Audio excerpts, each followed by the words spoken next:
Hey there, today we're going to make this steampunk inspired book, and I'm going to show you how I made this really cool looking faux leather cover out of tissue paper. Yep, tissue paper. I started by removing all of the paper from this Studio Pro paper pad, which is 50-pound drawing paper.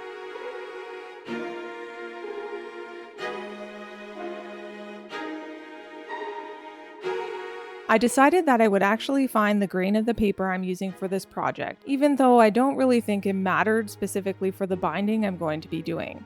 You can find the grain by folding your paper gently in half, and if the paper folds easier in one direction, that is the way the grain runs in the paper.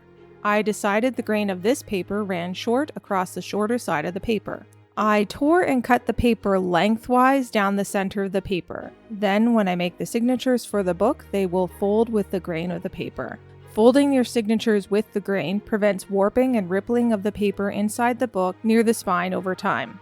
I have noticed this with some of the other books I've made because I've only used a heavy copy paper, which is grained long. Did it specifically ruin those projects? I don't think so, but I wanted to level up my bookbinding skills for this project. When I had all the paper cut, I started folding the signatures. I only used 3 sheets of paper per signature because of the weight of the paper. To make a signature, take 3 to 4 sheets of paper and fold them in half.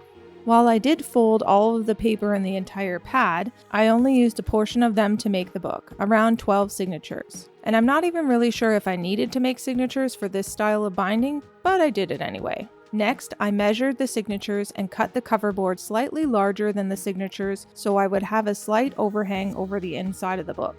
I'm attempting a stab binding or side binding technique for this book. Because of this, I needed to cut a strip off the front and back covers to create a hinge, so to speak, along the bound edge of the book. I cut off a 1/2-inch strip from both covers and removed a 1/4 inch of board from the cover as well. This will act as a spacer template between the hinge edge and the cover board during the glue up with the cover paper. I glued the front and back cover boards and hinge pieces to some black cardstock. I used Elmer's Craft Bond acidic-free glue and placed a spacer between the hinge pieces and the cover boards. Once the hinge board and cover board are glued down, I remove the spacer pieces and smooth the paper with a bone folder. Then I place the covers under something heavy to dry. After an hour, I trimmed the corners and glued down the edges of the covers.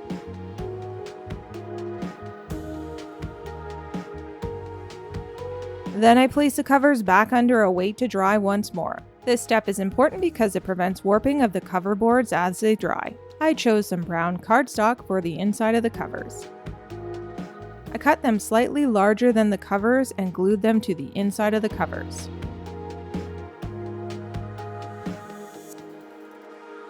I then placed the covers under weights to dry once again. You'll see later why it really didn't matter what color these papers are. I wanted to make some embossed designs on the cover.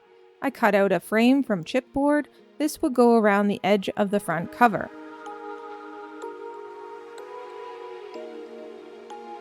I tried my hand at making my own compass design, but something didn't feel right about it. I then decided to print out a compass design that I found on the internet. I sized it and printed it off. I glued the printed design to some chipboard and cut out the design using the print as a template.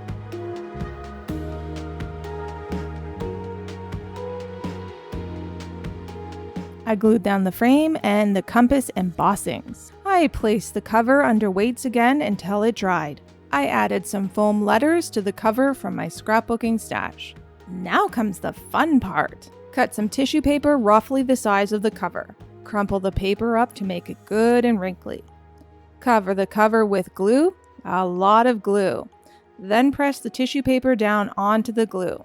Resist the urge to smooth out the paper. Take more glue on a sponge and brush and dab glue all over the tissue paper, pressing it down onto the cover board. Then leave the covers to dry. Once the covers are dry, I trimmed the tissue paper and wrapped it around the inside of the covers, first applying a base layer of glue and then pressing the paper onto the glue before applying more glue to the top. I used Paper Mod Podge glue for this. And yes, it's a lot of glue. Be prepared to be covered in glue. You'll be pretending you're peeling skin off your hands for a while. It's so much glue.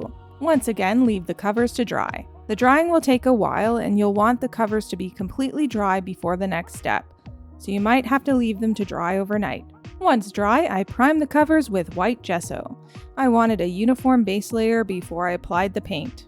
And here's where it didn't matter what color of cardstock I used because I painted over both sides entirely with gesso. I selected an acrylic metallic brown shade, which is sort of an antique bronze, and applied it to the front and back covers on the inside and outside. I used a heat gun to speed up the drying time and applied a couple of coats to ensure full coverage over the gesso.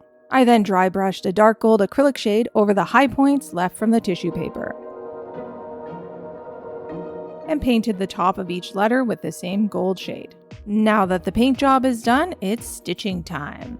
I punched 3 holes in the covers approximately 1/4 inch away from the edge, with 1 hole in the middle and the other 2 about 1 inch from either end. I then used the awl to poke holes through all of the signatures in the same location.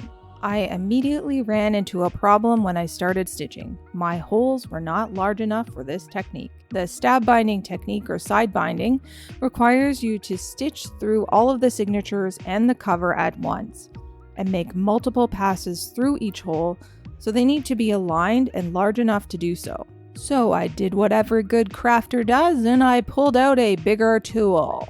I enlarged the holes in the cover with my screw punch.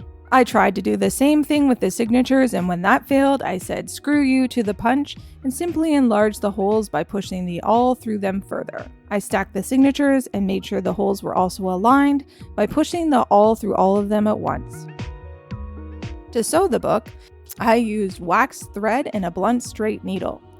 I started from the top hole at the back side and sewed through both covers and all of the signatures to the front. I left a 3-inch tail. I sewed around the top of the book and back through the same hole.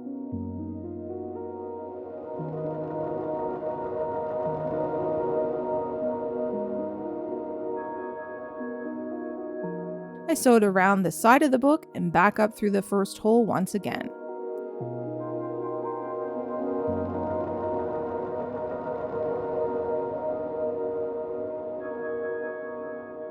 I sewed down and into the second hole.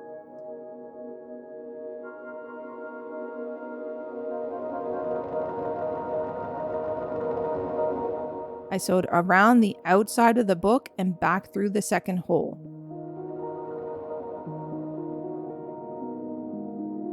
I sewed along the back of the book to the third hole and up through that hole.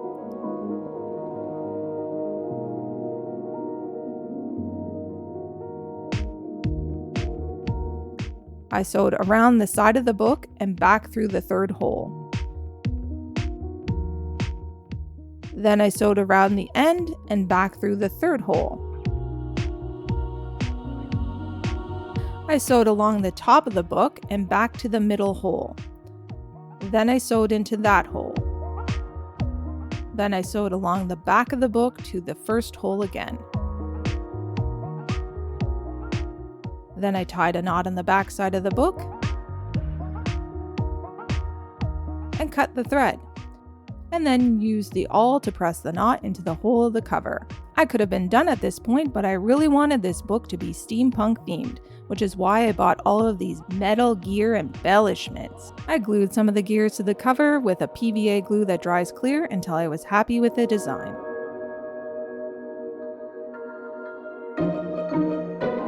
I absolutely love how this book turned out, and I can't wait to try that tissue paper faux leather on something else. If you're going to try this for yourself, note that the book does not lie flat when it's open with this style of binding. Thanks so much for watching. I hope you love this book too, as much as I do. I appreciate you so much. My name is Pam, and this is Total Pamarchy, the craft channel with a little anarchy. Until next time. I love it. Do you love it? Because I love it so much.